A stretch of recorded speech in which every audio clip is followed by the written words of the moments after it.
Yom pervan ne ettir diye de. Böyle pervan Halife'dir diye mi? Pervanı çıkarttır diye. Bu şu pervanlar bay yaptırdı diye. Halife'ni çıkarttır diye oradan çıktı o bayrağını vermez. Onu çıkıp duruyor onu. Birincide yıkılıp duruyor onun o Halife'deki. Sonra yamaçlar yine ulu pervan çağırttırır diye de.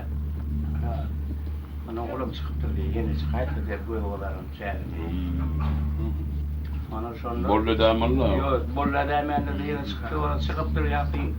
Kuvat getir, karlı pervan Halife.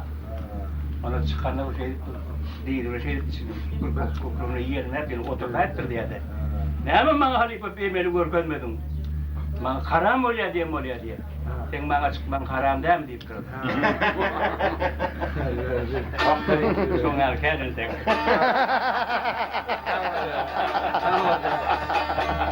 Hayır, kavul.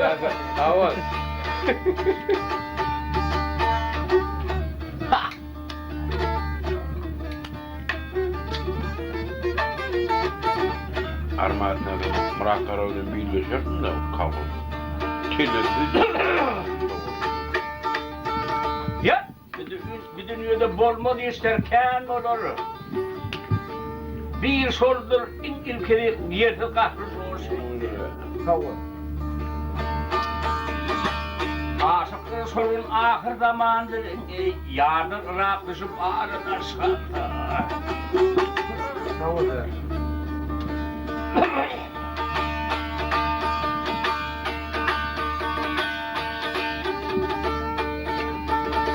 Vakt dostunu saklama neften kalmasın, düşmanı saklama sarın bilmesin. Bilmesin.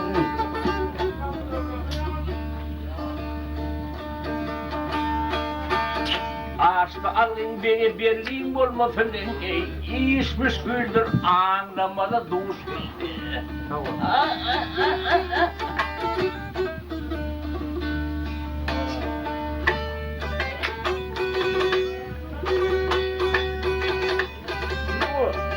Hay, on kat köyüm olsa demirgaladan.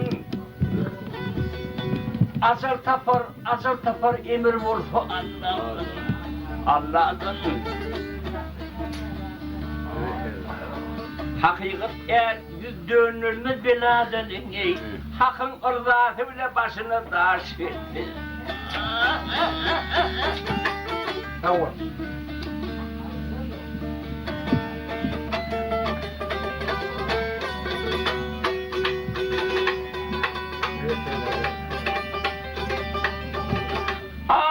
Baylar vaklar takavutun kapısın.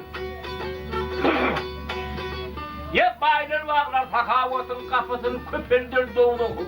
Müyüm apısın. Görün bir iyamın pirin sofasın. Danlamaz hiç dıkar otur aşk etti.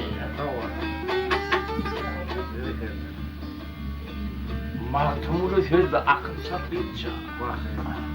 Keterin ahiretin adamın diker yatınca. Tamam dolu te dünyadan ötünse Yavşirde yaman kan duş etti.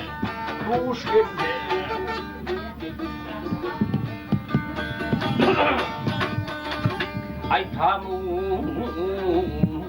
tamıdadır te dünyadan ötünse Yavşirde yaman kan duş etti.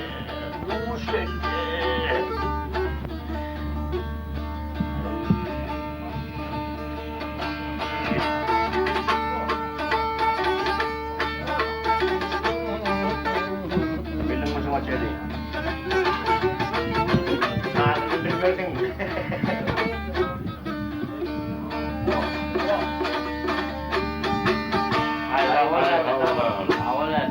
Bırakın.